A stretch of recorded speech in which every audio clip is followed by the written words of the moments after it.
Vamos a empezar entonces. Bueno, buenas tardes para todos o noches para algunos. Mm, Para comenzar, voy a hacer una anotación respecto a algo que tal vez algunos de ustedes hayan notado recientemente, y es el hecho de que he venido dándole un título a cada clase.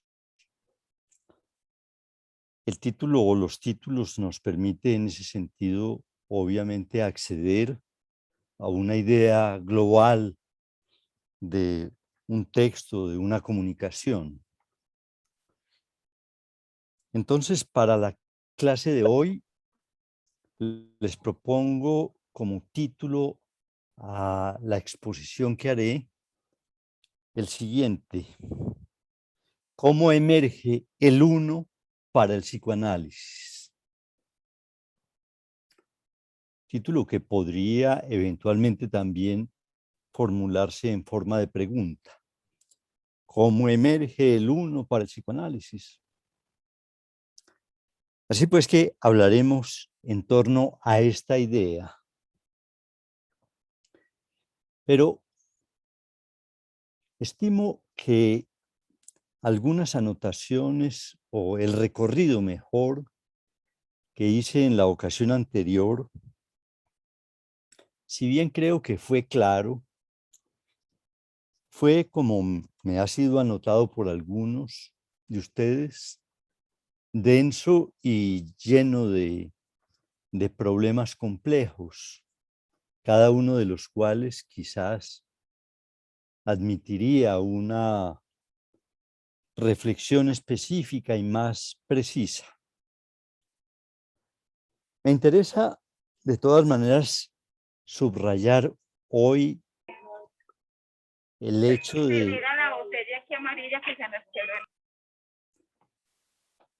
del encadenamiento lógico que espero que haya sido notado y que propuse que existe entre los diferentes puntos que destaqué en la ocasión anterior.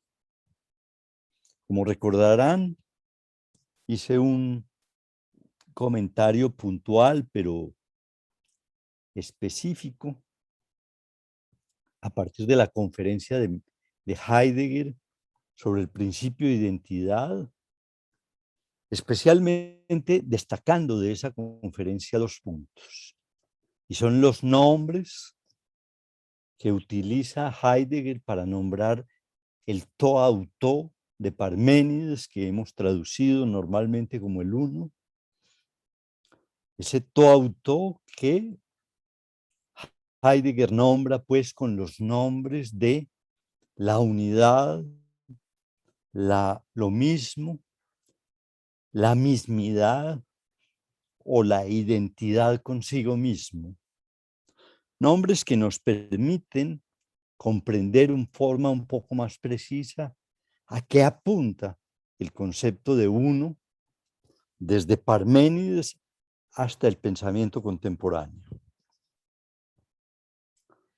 Y anoté adicionalmente con relación a la conferencia de Heidegger que expone una tesis que llamé una tesis luminosa, según la cual el uno, su estabilidad como tal, es una garantía para la ciencia y más allá de la ciencia podemos considerarlo como una estabilidad para el conocimiento.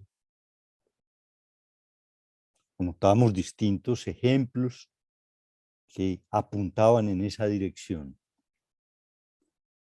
Y en esa perspectiva destaqué que ya Kant, antes de Heidegger, había notado ese mismo hecho, si bien de una manera un poco diferente, al señalar que la permanencia de la identidad de sí mismo es una condición para el sujeto del conocimiento. Y anota Kant que si esa condición no se cumple, el sujeto probablemente entraría en una desestabilización de sí mismo y por consiguiente desaparecería ese sujeto del conocimiento. En esa misma lógica me planteé si acaso Kafka no se habría inspirado en esa anotación de Kant para construir su conocido relato de la metamorfosis, que como ustedes saben, está pues construido el relato a partir de ese despertar sorprendente y terrorífico del personaje central del cuento, en el que se encuentra convertido en un insecto desagradable, repugnante, dice Kafka, y que se convierte, en tanto que relato, dije, en el paradigma mismo del terror. Yo diría que si un sujeto, si cualquiera de nosotros les pasase algo medianamente semejante, estaríamos ante el terror.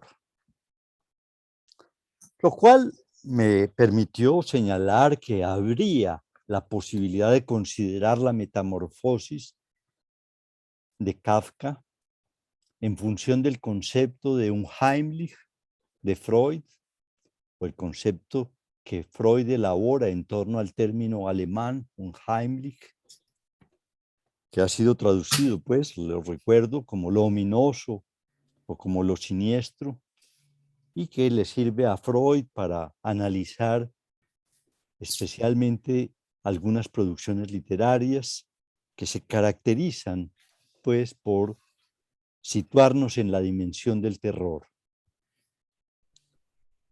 Tenemos, en ese sentido, pues, que aparece nítido de una u otra forma a través de estos cuatro grandes pensadores, que la estabilidad del uno es la garantía de que el sujeto pueda relacionarse con el mundo y conocerlo.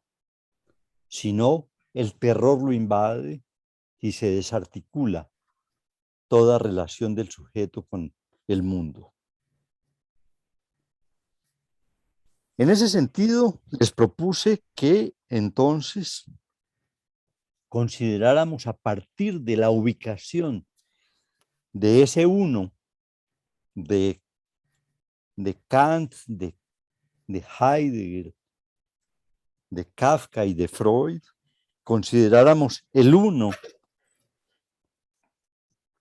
de Lacan, particularmente situando el uno como el concepto que nos permitiría comprender, de una parte, la naturaleza general del autismo y a partir del mismo, tanto algunos fenómenos propios del autismo, pero quizás que nos podrían permitir hacer entender algunas otras cosas del sujeto humano.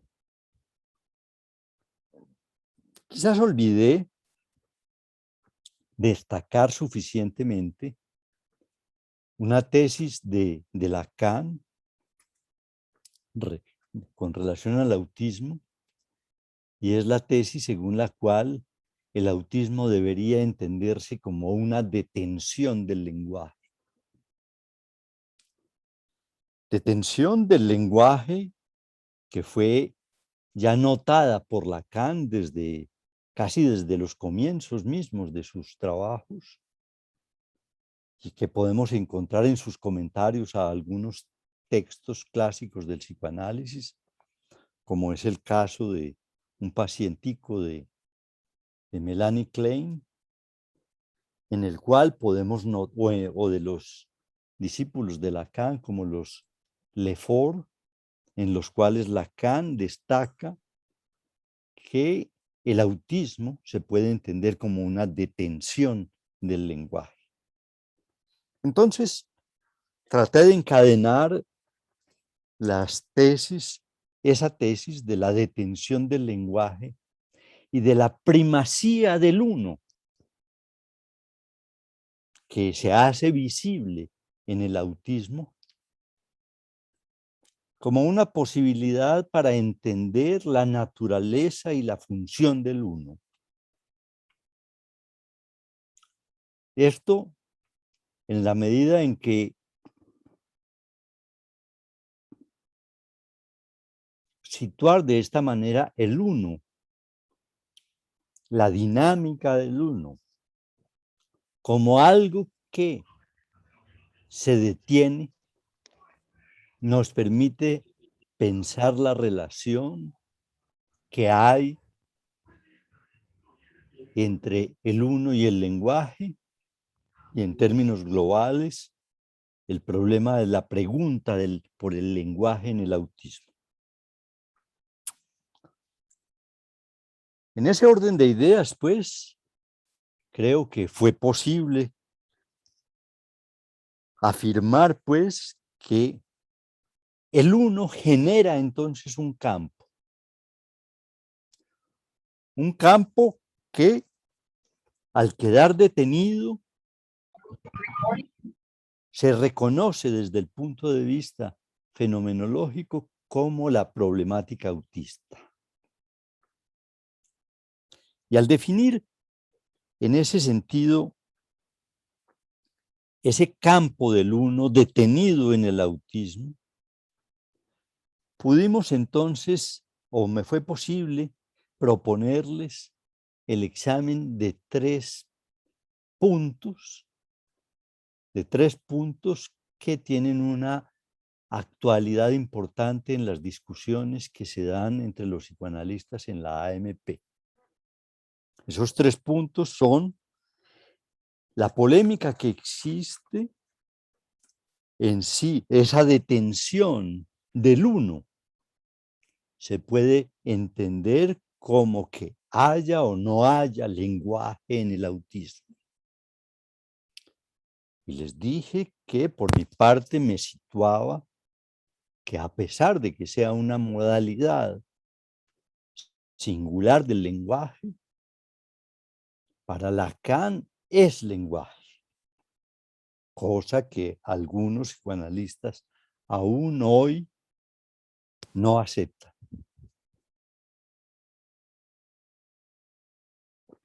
El segundo punto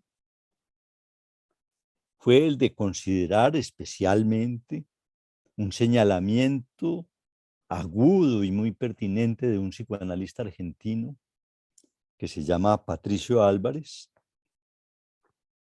quien define que el autismo se produce entre dos fenómenos que Lacan nombra, el primero como la langue, y que es la lengua en una sola palabra, pero que nombrémosla en francés para que no nos confundamos con el órgano. Esos dos fenómenos, pues, son el uno, la langue, y el otro, la letra. Esos dos fenómenos, digámoslo, crean un campo, lo cual me permitió designar ese campo como el campo del uno. Es decir, que el campo del uno, en el cual hay la primacía del uno, lo podemos decir que se define como un campo que está entre la langue y la letra, entendiendo por la langue lo que Lacan designa como el enjambre de los S1 y la letra como la extracción de ese enjambre de un significante solo, de un significante uno, sin significación, sin sentido, para que con él el sujeto goce y en ese sentido marca el cuerpo, con lo cual se define entonces la función de la letra en términos de lo que Lacan va a llamar la escritura, una escritura que remite de alguna forma a las marcas en el cuerpo y de las cuales será necesario reconocer su impronta en la constitución subjetiva. Así pues que esos 3 puntos que destaqué, que son objeto de trabajo en el campo, en la AMP actualmente, nos permiten en ese sentido decir que el uno, en su significación más específica en términos de Lacan, lo podemos llamar como el uno solo, o igualmente lo podemos llamar como el S1 solo.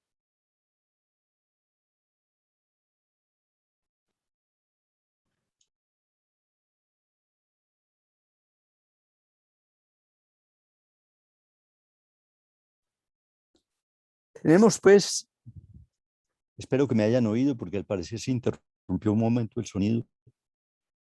Tenemos pues en ese orden de ideas situado la problemática que desbrocé en la ocasión anterior y que nos permite afirmar pues que estamos ante un concepto evidentemente novedoso especialmente en el momento en el que Lacan lo enunció, es decir, en el año 1971, y que sin embargo permanece aún como un concepto que aún no ha alcanzado una gran difusión, más allá de sectores algo especializados del psicoanálisis, pero cuyo valor y significación la podemos ver que se permite pensar, por ejemplo, el problema del autismo, pero también permite pensar problemas como los que Freud o Kafka enuncian con relación a la literatura o problemas filosóficos como los que trabaja Heidegger o Kant. Así pues que las dimensiones o las implicaciones que tiene ese concepto, si bien son bien específicas para la teoría y para la práctica psicoanalítica, van mucho más allá de lo más específico del psicoanálisis. Y quiero detenerme pues un tanto en esto que acabo de decir, puesto que es pues el reconocimiento de la naturaleza y de la función del uno aquello que le da fundamento a lo que la práctica analítica, especialmente, pero no solo la práctica analítica, ha puesto en evidencia, y es el valor y la importancia de la singularidad del sujeto. Es decir, que cada sujeto es único e irrepetible, que cada sujeto es singular y que esa singularidad constituye el objetivo de la práctica analítica, objetivo que era necesario fundamentar de manera más precisa y que Lacan consigue de una manera consistente a partir del reconocimiento de la significación de el uno. Destaco pues así que Lacan fundamenta a partir del año 71, de 1971, con su concepto, la evidencia de la práctica, y es que existe lo singular. Y le da un sentido que podríamos llamar conceptual más preciso, a partir de señalar que hay el uno, que hay de lo uno, si se quiere. Y en ese sentido, quiero destacar que, como bien se ve en lo que acabo de decir, en todo el trabajo de Lacan hay un esfuerzo lógico por darle una fundamentación rigurosa y precisa a cada reconocimiento puntual que se puede hacer con el psicoanálisis. Me parece que un ejemplo esclarecido de esto, es decir, de ese esfuerzo por darle un fundamento lógico a cada una de las proposiciones del psicoanálisis, un fundamento teórico consistente a cada una de las proposiciones psicoanalíticas, se puede ver de una manera muy clara desde los comienzos del trabajo de Lacan, por ejemplo, a través de lo que Lacan llamó el retorno a Freud. Ese retorno a Freud que constituye la posibilidad, después de 50. La posibilidad, pues, de establecer el fundamento de lo que Freud había puesto en acción, es decir, de una práctica fundada en el uso de la palabra y en la significación de la escucha. Y en ese sentido, digamos, uno de los esfuerzos más grandes que hace Lacan durante el primer periodo de su enseñanza es darle un fundamento a ello, darle un fundamento a la palabra y a la escucha, en lo cual toda su elaboración de la llamada primera enseñanza de Lacan tiene como objetivo central hallar ese fundamento. Es el título de uno de los textos de ese periodo el que nos pone de presente de manera clara cómo el empeño de Lacan en torno a lo que Freud había aislado en su práctica,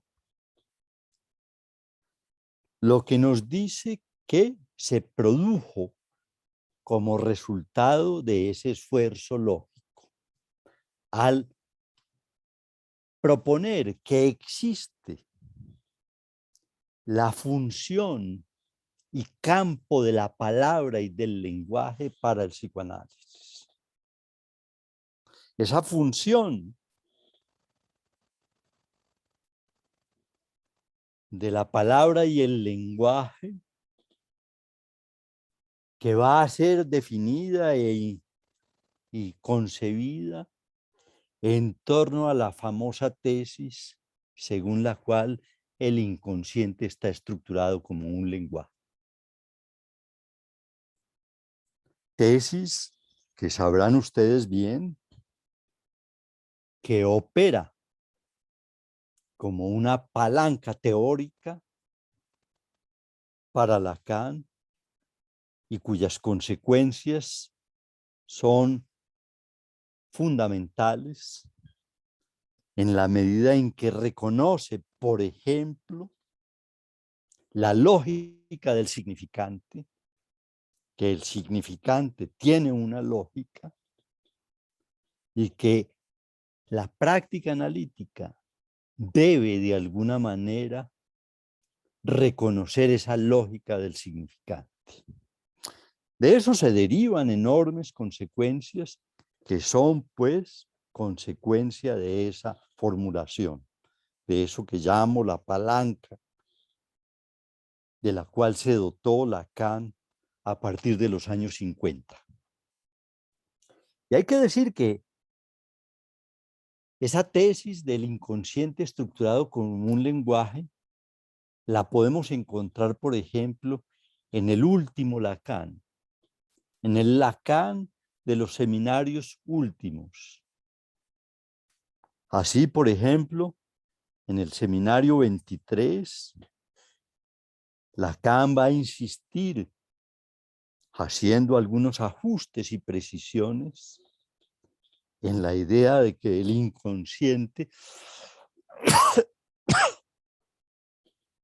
sigue siendo concebido como algo estructurado como un lenguaje. Pero es eso lo que nos obliga a pensar qué entiende Lacan por lenguaje, que fue justamente aquello de lo cual intenté comenzar a hacer algunas enunciaciones la vez pasada.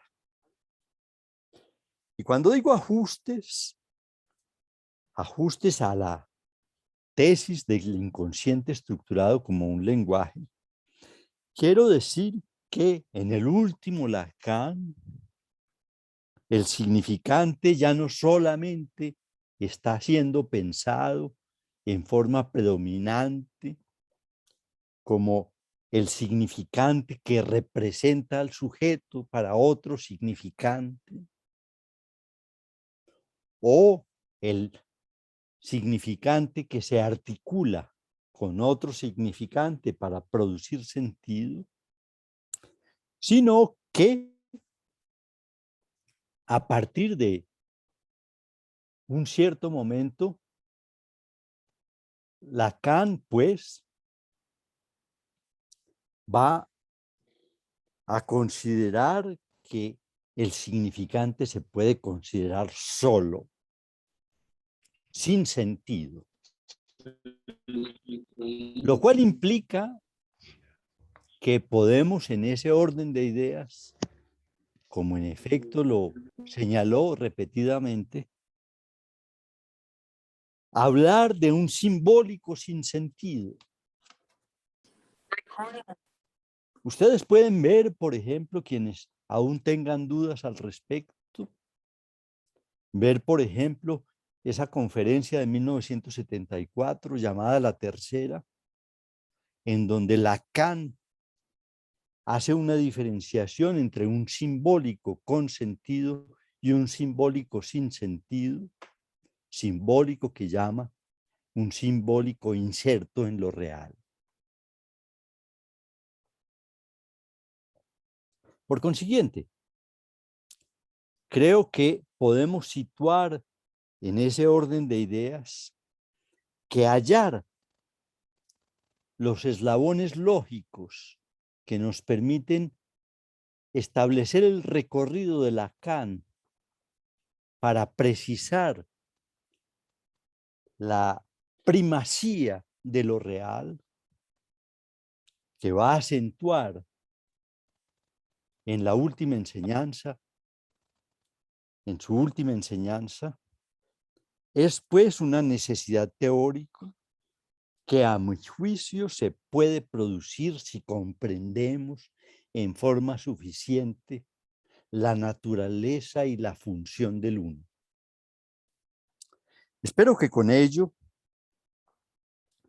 logre de nuevo poner de presente el por qué esta actividad gira en torno, por un periodo todavía prolongado, en la perspectiva de esclarecer ese concepto de uno y el valor que ello tiene para la comprensión de la subjetividad humana. Y en ese orden de ideas, me propuse para hoy que consideráramos dos textos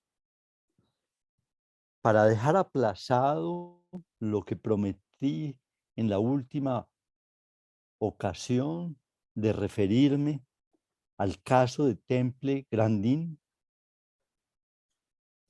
y por el momento acentuar un poco más lo que vengo señalando con dos textos de Jacqueline Miller que ustedes recibieron desde el miércoles o jueves de esta semana y que son la contracarátula que figura en la edición del seminario 19, escrita contracarátula por Jacqueline Miller, y el texto de la clase 8 del curso de Miller, el Serial 1. Voy a detenerme en esos dos textos sucesivamente, primero en la contracarátula y luego en el curso de Miller, puesto que me parece importante reconocer en ellos algunos aspectos que nos permiten comprender mejor la perspectiva que estoy acentuando. Debo decir que esos dos textos tienen algunos elementos en común. Tanto la contracarátula como la clase 8 tienen en común, pues, en primer lugar, que son dos textos de Jacqueline Miller. En segundo lugar, que son dos textos del año 2011, año en el cual se publica el seminario 19, tanto en francés como en español. Y que en los dos textos, si hay un acento importante, es intentar responder la pregunta que formulé a manera de título de nuestro trabajo de hoy, y es la de que cómo accede el psicoanálisis al uno. Veamos más de cerca, pues, el primer texto, el cual, para quienes antes de la pandemia y en forma presencial asistían a esta actividad, ya conocen, y que me voy a permitir hoy repetir algunas ideas que expuse cuando mencioné ese texto hace algún tiempo y agregar hoy algunas ideas nuevas respecto al mismo.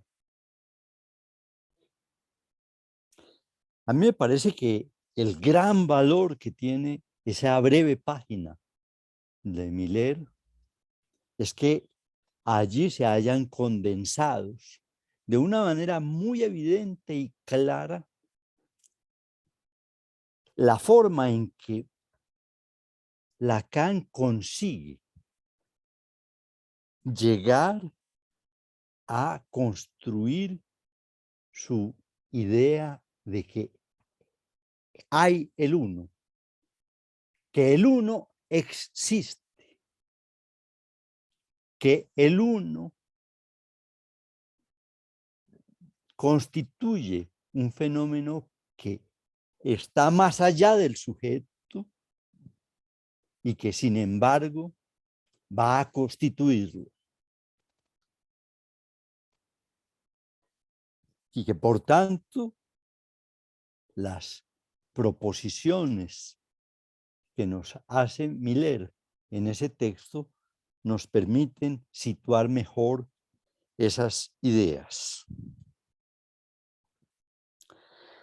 Si el empeño de esta actividad es pues entender la función y la naturaleza del uno, tanto para la teoría como la práctica, voy pues a examinar esa página de Miller en forma un poco más detallada. Para el efecto, voy a proponerles que consideremos en primer lugar algo que ustedes espero que estén viendo en la pantalla. Me refiero pues en particular a ese cuadro maravilloso que ilustra la edición francesa del Seminario 19, que es el Adán y Eva de Durero.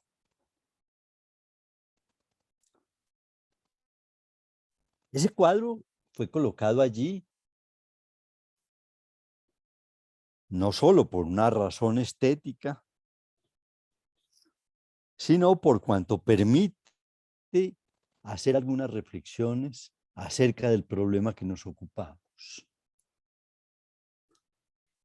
En la edición francesa, infortunadamente no así en la edición en español, el cuadro está en primera plana. Véanlo allí en la edición francesa y es la misma imagen la que figura de ese texto. Y observarán pues que se trata de lo que se conoce en pintura como un díptico, es decir, de un cuadro formado por dos partes que están separadas, pero que están destinadas a ser presentadas simultáneamente. Tal como aparecen en la pantalla y en el documento que les hice llegar. Es casi una anticipación, una intuición muy singular, la que podemos hallar en este cuadro de una tesis de Lacan que vamos a comentar. Podríamos detenernos en algunos aspectos del cuadro, pero creo que simplemente destacaré que para mi gusto es uno de los cuadros más hermosos de la historia del arte universal, lo cual ya de por sí admite diferentes ideas o diferentes comentarios, puesto que se trata de una obra cumbre de la pintura de un periodo en el cual los pintores europeos produjeron no pocas maravillas. Y se puede decir que este constituye una de las obras supremas de la producción renacentista, y no solamente del Renacimiento alemán, sino en general de todo el Renacimiento, lo cual no es poco decir. Creo que la maravilla del díptico nos captura, que es una de las razones que tuvo Lacan, que tuvo Miller, para ilustrar el Seminario 19 con este díptico de Durero. Pero precisemos un poco mejor las razones que tuvo para ello. Adán está allí, pues, separado por un espacio vacío de Eva,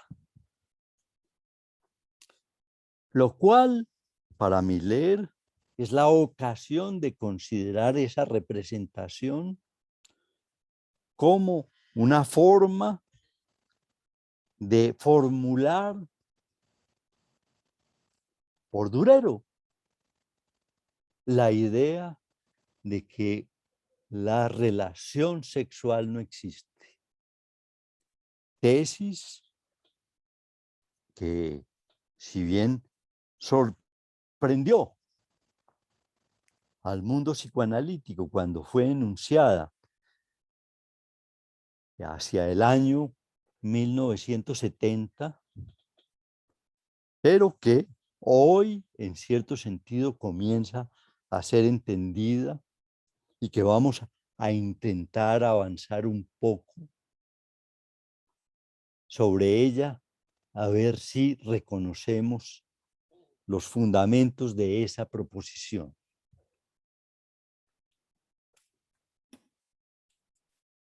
Hay que decir que si Lacan y Miller invocó pues este cuadro, es porque es el primer tiempo que permite que le permite a Lacan dar un paso hacia el uno.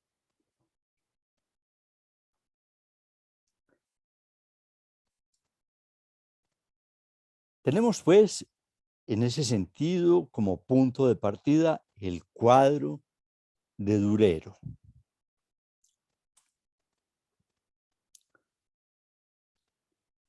A mí me sorprende que la página que escribe Miller a partir del cuadro de Durero y del Seminario 19, o mejor, del Seminario 19, concebido con el cuadro de Durero,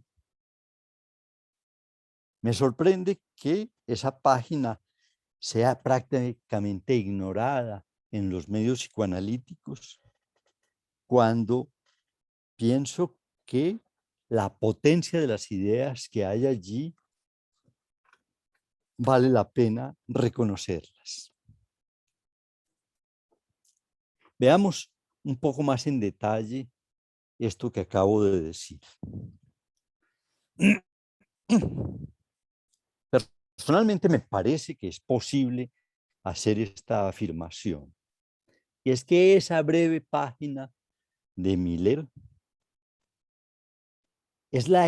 está construida con base en lo que podríamos llamar el método habitual de trabajo de Miller, tanto para su investigación como para la lectura de múltiples fenómenos y textos. ¿En qué consiste ese método? Vamos a verlo en el texto, pero miremoslo en principio enunciando los elementos que constituyen el método. Ese método está nombrado en la tradición filosófica como el método dialéctico, es decir, como el método que consiste en enunciar primero una tesis, en explicarla, en luego oponerle a esa primera tesis, a ese primer tiempo, otra tesis que llamamos antítesis, y que sería más claro si pudiéramos llamarla o pronunciar esa palabra de otra manera, no como antítesis, sino como antitesis, y que es la confrontación entre la tesis y la antitesis, aquello que va a permitir llegar a una conclusión. Son estos, pues, los tres tiempos del método llamado dialéctico, el cual es posible verlo operar constantemente en Miller y que se halla de una manera muy clara desplegada en este texto. texto que ustedes probablemente leyeron. Debo indicar que en casi todo el trabajo de Miller subyace este método del cual, por lo tanto, podríamos hablar muy ampliamente. Permítanme, dada la ocasión, de decir algo más al respecto. Tal vez hayan notado que detrás del método dialéctico está lo que Lacan llama su teoría de los tiempos lógicos, o si se quiere al revés, que detrás de la teoría de los tiempos lógicos está el método dialéctico.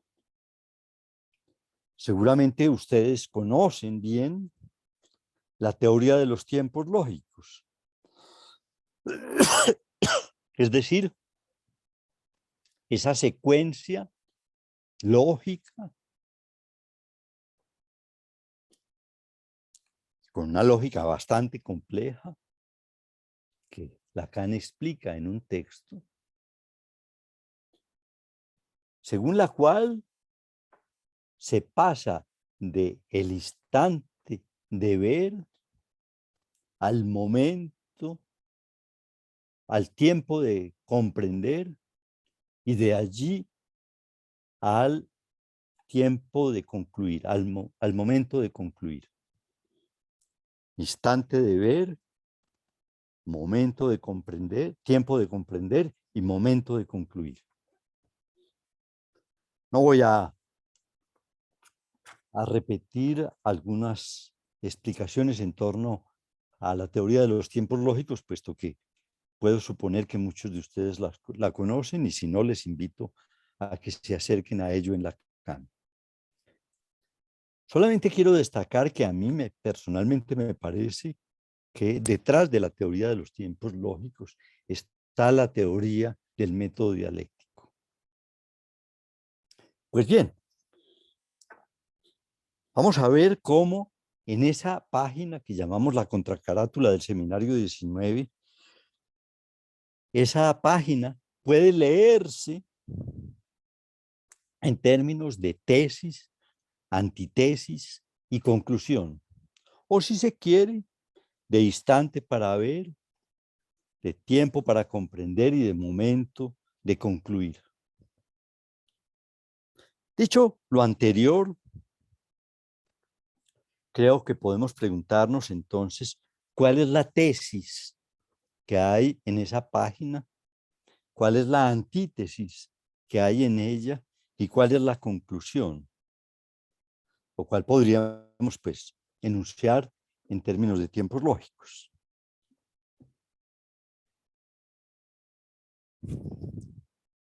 Dado que esta página no es muy larga, voy a permitirme leerla completa para que podamos en ese sentido tenerla fresca en nuestra memoria. Dice así Jacques Miller en su página: encuentro fortuito entre una máquina de coser y un paraguas.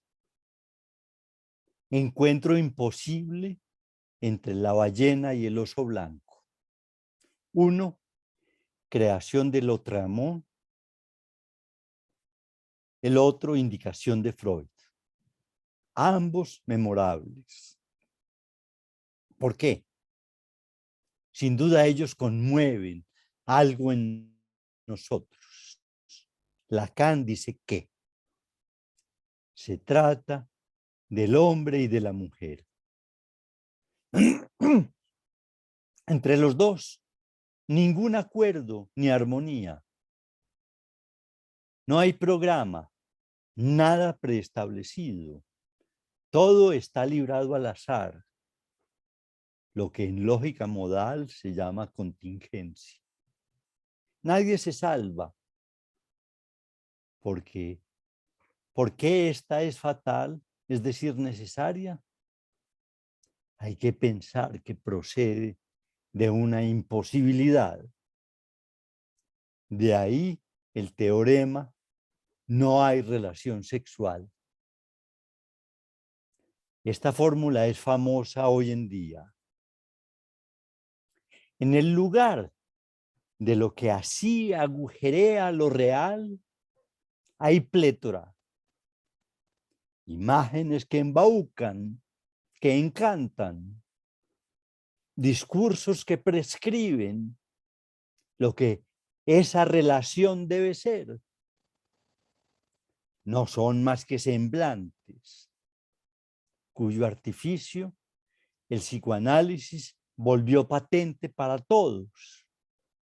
En el siglo XXI se lo da por sentado.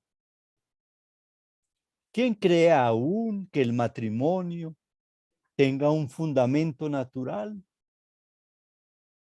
Dado que es un hecho de cultura, se consagran a la invención, se improvisan otras construcciones por todas partes. ¿Será mejor o peor? Hay uno, Ilia Delá, en el corazón del presente seminario, este aforismo que pasó desapercibido completa el no hay de la relación sexual, al enunciar lo que hay. Entiendan, el uno solo en su goce, radicalmente autoerótico, tanto como en su significancia, fuera de la semántica. Aquí comienza la última enseñanza de Lacan. Allí reside lo esencial de lo que les enseñó. Y sin embargo, todo es nuevo, renovado, patas arriba. Lacan enseñaba la primacía del otro en el orden de la verdad y del deseo. Aquí enseña la primacía del uno en la dimensión de lo real. Recusa el dos de la relación sexual y también el de la articulación significante. Recusa el gran otro, pivote de la dialéctica del sujeto. Deniega la existencia, la remite a la ficción, desvaloriza el deseo y promueve el goce. Recusa el ser, que no es más que semblante. La enología, doctrina del uno, aquí está por encima de la ontología, teoría del ser. El orden simbólico en lo real no es otra cosa que la iteración del uno. De ahí el abandono de los grafos y de las superficies topológicas en beneficio de los nudos, hechos de redondeles de cuerda, que son unos encadenados. Recuerden, el seminario 18 suspiraba por un discurso que no fuese del semblante. Pues bien, vean en el seminario 19 el intento de un discurso que partiría de lo real. Pensamiento radical del individualismo moderno. Tienen pues allí esa página que a mi juicio es una página que merece ser desglosada, entendida y comprendida en su lógica interna, que acabo de describir en los términos de el método dialéctico y de los tiempos lógicos, y en cada una de sus afirmaciones. Puesto que son muchas y cada una de ellas merece entenderse si es que intentamos entender eso que llamamos, digámoslo con Miller allí, ese psicoanálisis renovado, puesto patas arriba, que nos enseñó Lacan en su última enseñanza. Es un psicoanálisis que en principio resulta un tanto extraño, inclusive abstruso, pero que si vamos situando las claves, creo que podemos situar el psicoanálisis a la altura de la época. Una época en la cual el dos que ha regido la cultura por milenios ha dejado de ser el vértice único para la comprensión de lo humano, para entender la significación del uno. Esto no solamente lo anunció Lacan con su teoría del uno, sino que lo viene anunciando el arte y la literatura de múltiples maneras, simultáneamente. La mejor literatura y la mejor música, por ejemplo, o la mejor pintura, producidas en el siglo XX, las cuales creo que podemos entender mejor si situamos como formulaciones que intentan comprender el lugar y la función del uno solo, es decir, de aquello que es significante y que no está destinado a la significación, sino al goce autoerótico, al goce del sujeto como uno. Cuando digo esto, quiero decir pues que no es Lacan el único que ha descubierto este campo, sino que es posible, por ejemplo, ver el salto que en la música se produce con la desestructuración de la composición en términos de armonía, y que toda la música, por ejemplo, fundamental del siglo XX, producida, por ejemplo, a partir de Schoenberg, es una música que podríamos entender como una música que intenta discernir la función del uno en la música. O que toda la literatura que produjo Joyce, especialmente en la última etapa de su producción, y que culmina en ese texto tan extraño, pero fundamental, que se llama Finnegan's Wake, es una literatura en la cual el significante uno no tiene sentido. Y sin embargo, es posible reconocerlo como un significante que tiene una función, la función de hacer gozar el uno del sujeto. Eso lo constatan quienes han sido capaces de acercarse a Finnegan's Wake para escuchar en él el uno sin sentido. O eso, por ejemplo, es el empeño de Picasso al descomponer las partes, y no solamente de Picasso, sino de muchos otros artistas del siglo XX, para intentar reconocer una u otra naturaleza de la función de la mirada y de la pintura,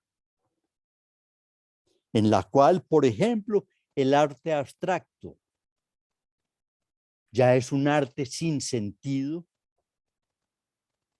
pero es un arte que permite aislar el uno del campo pictórico.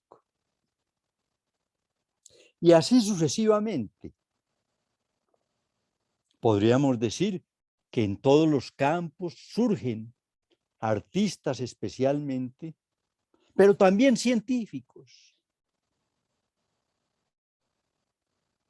o también filósofos, que se aventuran a ir más allá de un discurso regido exclusivamente, digámoslo de esta manera, por la armonía significante, por la armonía del sentido.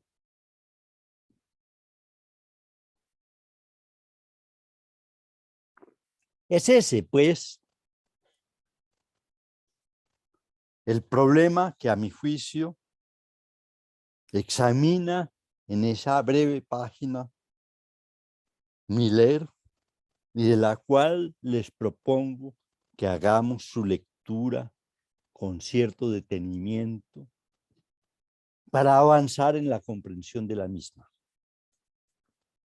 Notarán ustedes que esa página está constituida por 6 párrafos.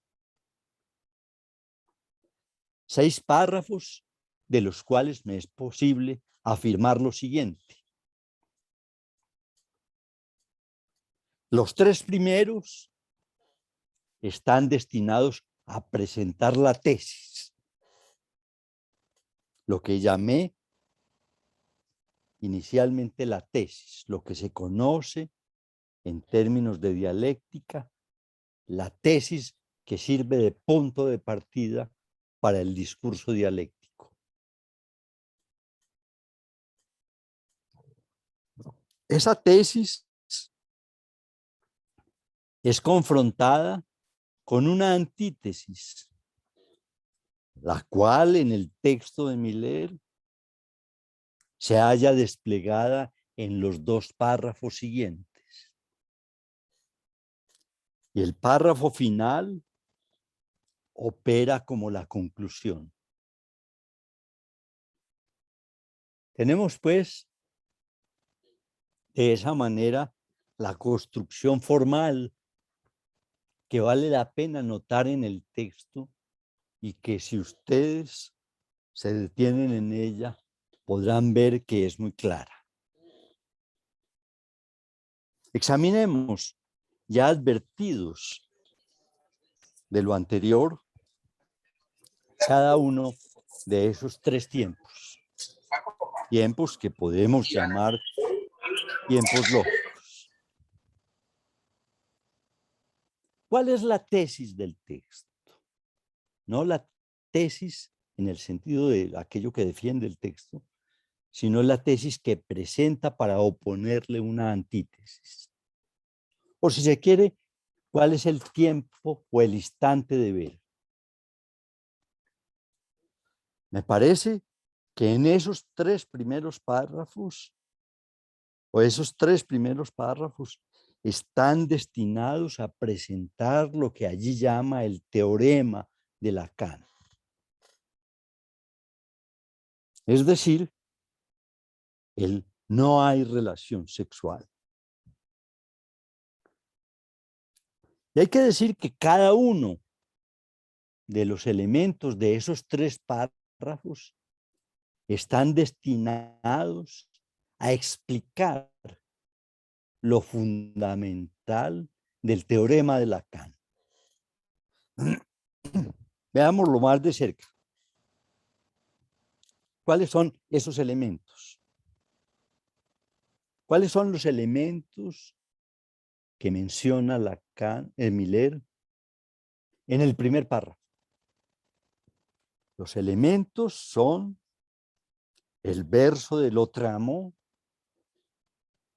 la indicación de Freud y la interpretación que propone de esos dos elementos como una interpretación que haría Lacan de ellos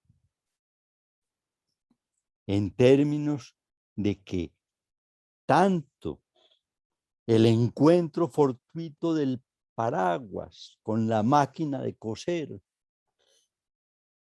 como la imposibilidad del encuentro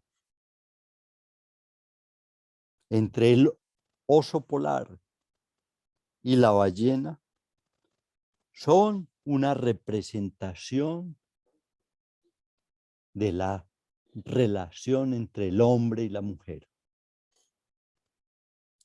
que para Lacan será pues aquello que es objeto de reflexión,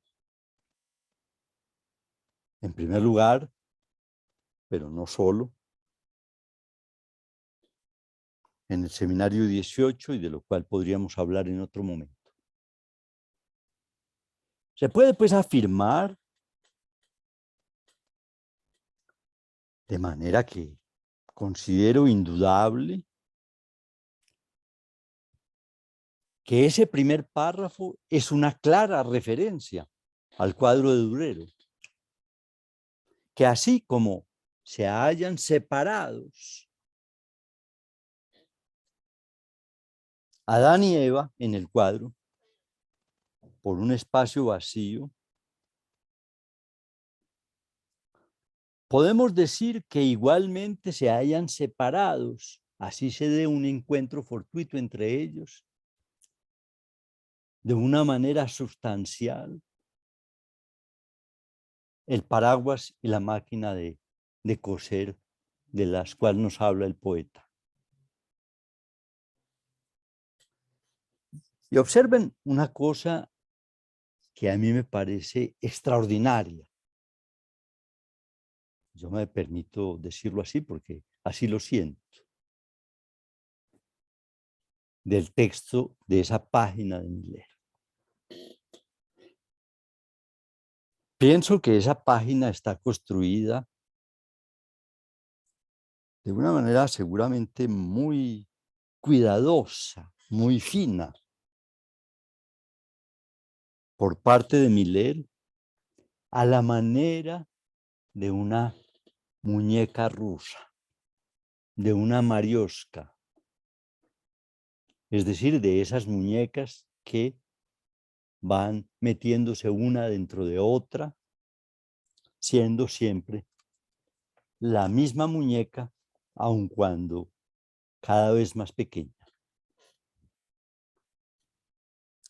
Así pues, podríamos decir que ese primer tiempo que está expuesto en los tres primeros párrafos contiene también a su vez tres tiempos.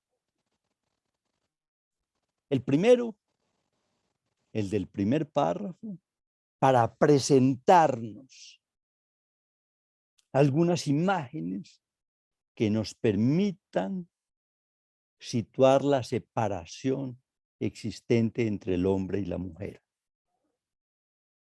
Es el instante de ver que nos anuncia el cuadro de Durero. Pero ese cuadro de Durero está adobado con las imágenes del encuentro fortuito del paraguas con la máquina de coser y del encuentro imposible que propone Freud entre el oso polar y la ballena. Así se nos presenta inicialmente la tesis. En el segundo párrafo, es decir, en el segundo tiempo interno del primer tiempo, Miller propone una elaboración conceptual de lo que se reconoció en el instante de ver. Es decir, precisa que nada está preestablecido para el encuentro entre un hombre y una mujer, y que cuando se producen esos encuentros, no hay ninguna otra razón para ello que la contingencia. Y añade Miller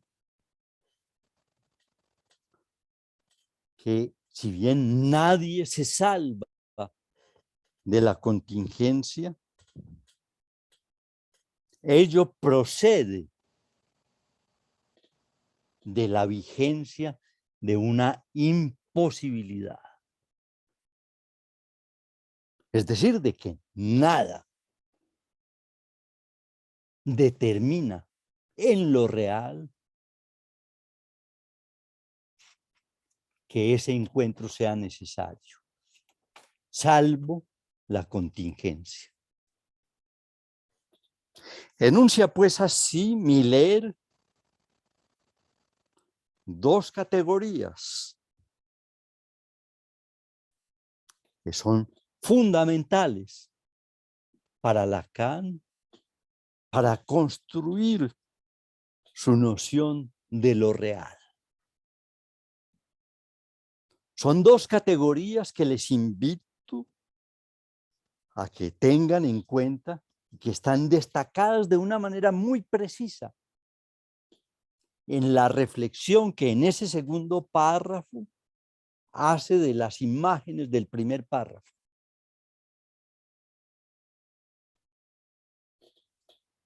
Esas dos categorías que están descritas pues en el segundo párrafo de la contracarátula son la de lo contingente y de lo imposible. Dos categorías con las cuales Lacan va a elaborar su noción de lo real, que va a caracterizar lo propio del uno, como veremos enseguida. Así pues que en el segundo tiempo de la presentación de la tesis, se nos dice, permítame que lo repita, entre los dos, cualquiera de ellos, no existe ningún acuerdo ni armonía, no hay un programa preestablecido, todo está liberado al azar, lo que en lógica modal se llama contingencia, nadie se salva. ¿Por qué? Esta es fatal, es decir, necesaria. Hay que pensar que procede de una imposibilidad. De ahí el teorema, no hay relación sexual. Esta fórmula es famosa hoy en día.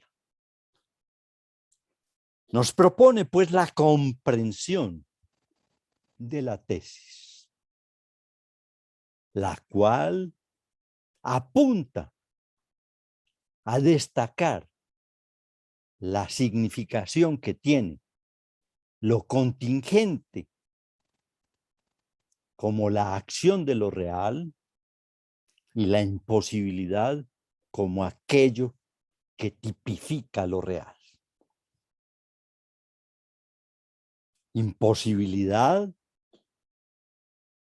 que está representada por el oso y la ballena, por el imposible encuentro entre el oso polar y la ballena,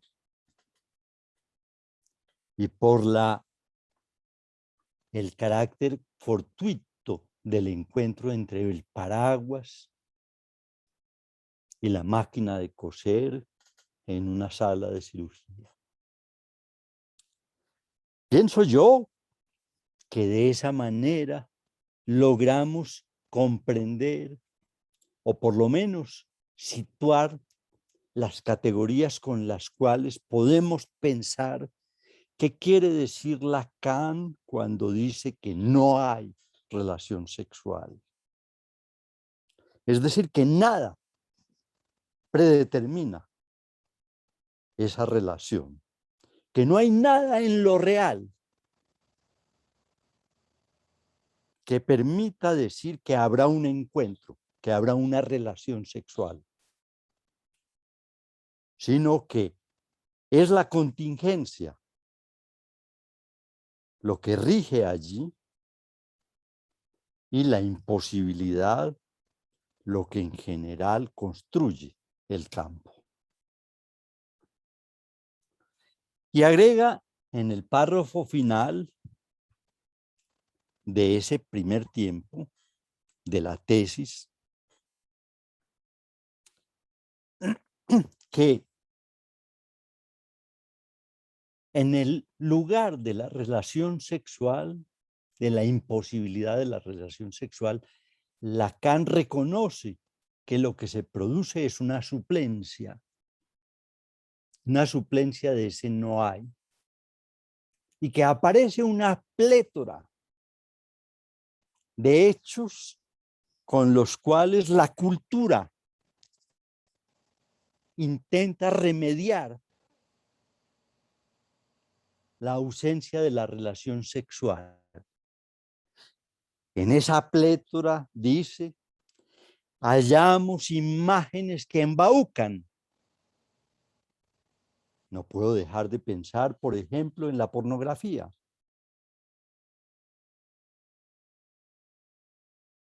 Que embauca y cautiva seguramente por ello en que la relación sexual sí existe. O discursos que prescriben cómo debe ser que se produzca el encuentro entre dos sujetos para entablar un vínculo que en principio podríamos llamar de orden sexual. Son suplencias, o como lo dice allí, son semblantes que ocupan el lugar de lo que no hay y con lo cual la cultura intenta coser ese imposible y darle lugar a que la contingencia tenga lugar para dar el semblante de que sí existe la relación sexual. Añade pues que en el siglo XXI, producto inclusive de la acción del psicoanálisis, ya nadie cree que lo que es el paradigma de la relación sexual, es decir, el matrimonio, sea algo que tenga un fundamento natural. Y que en lugar de ello, la época se consagra a todo tipo de invenciones